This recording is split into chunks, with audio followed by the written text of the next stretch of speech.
Queridas amigas y queridos amigos, reciban la más cálida bienvenida todas aquellas personas que desde cualquier lugar de la patria y del mundo asisten a un acto tan importante como el de hoy, el cual nos invita a reflexionar sobre el significado del 30 de septiembre del 2010 para la democracia ecuatoriana, pero también a un hecho que nos exhorta a reivindicar el principio de la autodeterminación de los pueblos, de todos los pueblos del mundo, a otorgarse el gobierno de su elección y consecuentemente a la obligación de la comunidad internacional de colaborar para que este principio no quede nunca en un mero enunciado. Desde este escenario, desde estas calles, hoy impregnadas de normalidad, muchos de nosotros y nosotras vivimos hace solo 3 años unas horas cruciales para nuestro modelo de convivencia democrática. Experimentamos uno de esos pocos momentos en la historia de un país donde el pasado se condensa y el futuro amenaza con esfumarse. Creo que muchos éramos entonces perfectamente conscientes de lo mucho que nos estábamos jugando en aquellas horas. Pues esto es del pueblo, esto es nuestro, ladrones.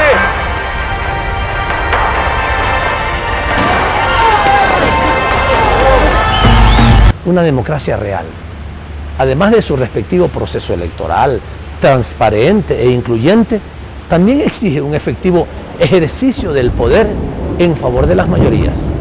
Una acción con resultados tangibles en pro del mejoramiento de las condiciones de vida de sus habitantes.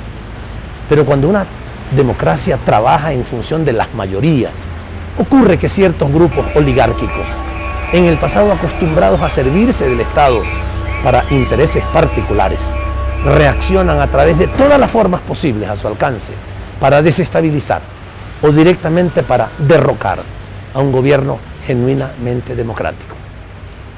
El 30 de septiembre del 2010 nos enseñó que nuestra democracia seguía siendo presa fácil de ataques por parte de ciertos grupos fácticos de poder para los cuales la democracia solo es tolerable en la medida en que ésta los beneficie.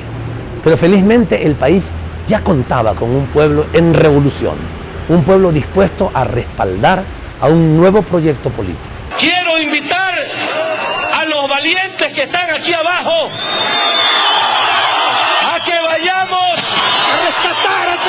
que vayamos juntos a rescatar al presidente que está en el hospital de la policía. ¡A nuestro presidente! Los ciudadanos de a pie, de manera pacífica pero decidida, defendieron en dicha jornada un sistema institucional que empezaba entonces a atender las históricas demandas de la gran mayoría de ecuatorianas y ecuatorianos. A diferencia de los abruptos finales de los gobiernos de Abdalá Bucaram en 1996, de Yamil Maguad en el año 2000 y de Lucio Gutiérrez en el 2005, todos ellos vituperados en las calles, el 30 de septiembre del 2010, el pueblo salió a las calles, sí, pero para rescatar a su presidente. Ahora tenemos un país en el que la apatía política, tras una década de corrupción, despilfarro, incompetencia o falta de patriotismo de los gobernantes, cedía paso a una nueva era. Un Ecuador en el cual el apoyo ciudadano al presidente quedó sellado en las calles, tal y como ya había sido manifestado previamente en las urnas.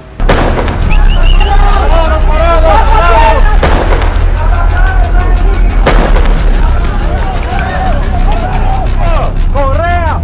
¡Amigo! ¡El pueblo está contigo! Se defendía de esta manera a la democracia y a un gobierno cuyas políticas públicas eran y son pensadas e implementadas de una manera competente, patriótica, honesta, soberana y comprometida con los más necesitados. Un gobierno liderado por un académico ajeno a la carrera política tradicional, pero con una profunda vocación por el servicio a la comunidad. Un gobierno desafiado por aquellos grupos involucionistas salidos de la tradición más rancia del país, que no dudan en provocar un baño de sangre entre los ciudadanos para luego calificar la defensa de sus intereses como el más alto servicio a la patria. Como una de las prioridades de la política exterior, nuestra Carta Magna exige avanzar en pos de la integración regional. Qué importante. De manera coherente, el gobierno nacional de la Revolución Ciudadana, a través de la Cancillería, ha sido un actor relevante en la construcción de la Unión de Naciones Sudamericanas, UNASUR. El fruto de este proyecto regional fue cosechado, como ya en tantos otros momentos, pero en estos momentos tan difíciles como el penoso 30 de septiembre.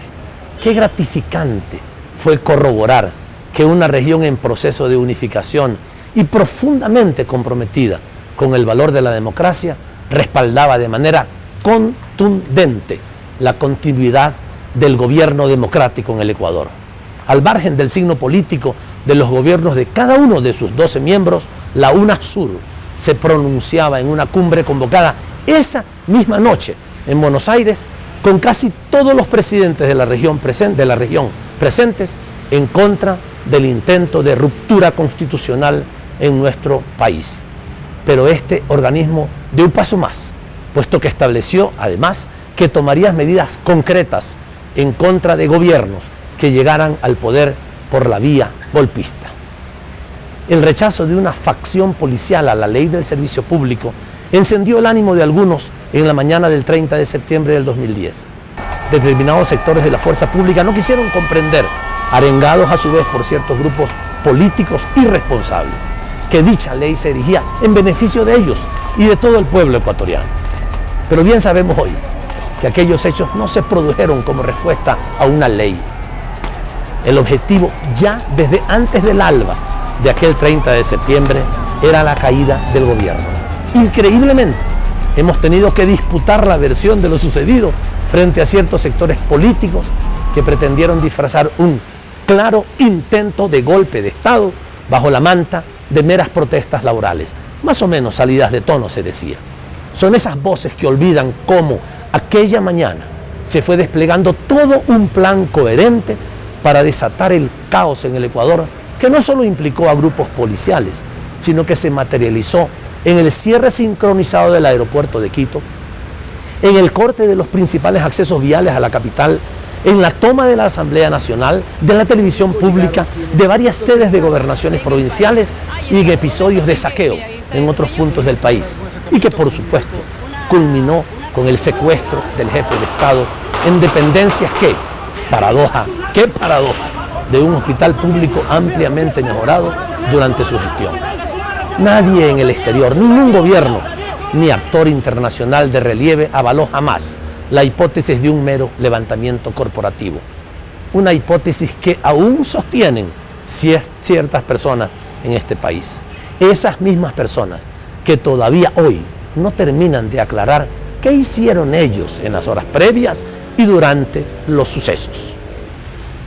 Ningún reclamo en democracia puede justificar el que un jefe de Estado sea obligado a permanecer recluido, retenido en un lugar contra su voluntad, como sucedió con el presidente Rafael Correa aquel 30 de septiembre del 2010, en el hospital de la policía, aquí mismo.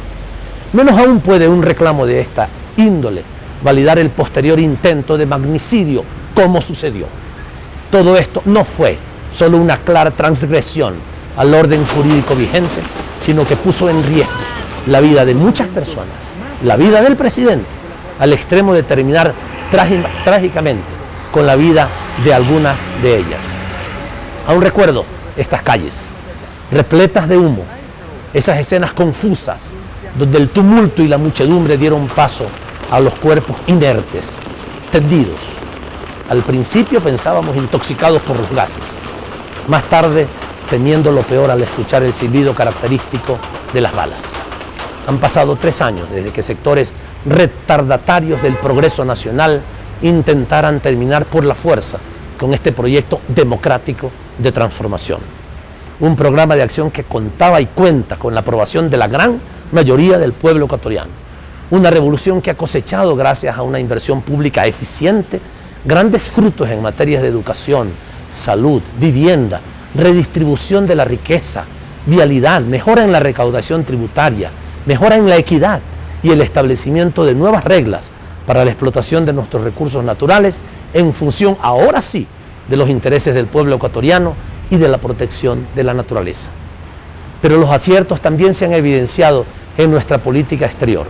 A modo de ejemplos menciono la ampliación de nuestras relaciones con otros países y regiones del mundo, lo cual no solo responde a alineamientos ideológicos, sino que ha reducido nuestra vulnerabilidad frente a las recurrentes crisis del norte.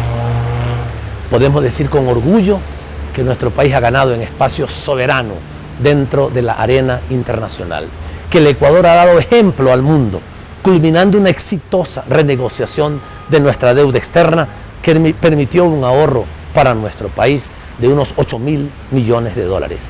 Miles de millones literalmente recuperados para la nación y destinados hoy a inversión social y productiva. Por otro lado, hemos fortalecido al Ecuador al ocuparnos por crear y vitalizar importantes mecanismos de integración regional como son la UNASUR, la Comunidad de Estados Latinoamericanos y del Caribe y la Alianza Bolivariana para los Pueblos de nuestra América.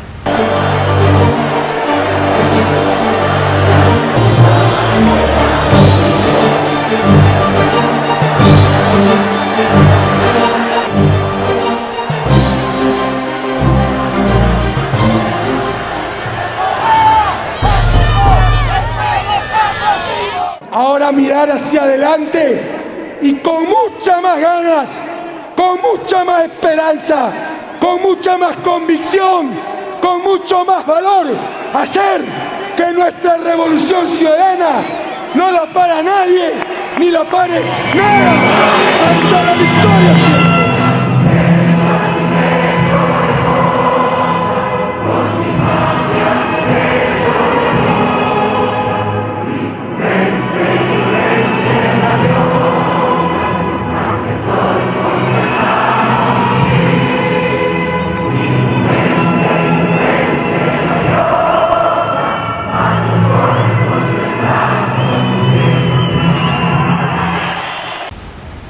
Queridas y queridos invitados, la política se ocupa por la búsqueda y el ejercicio del poder para influir en la vida de todos, para servir a los demás.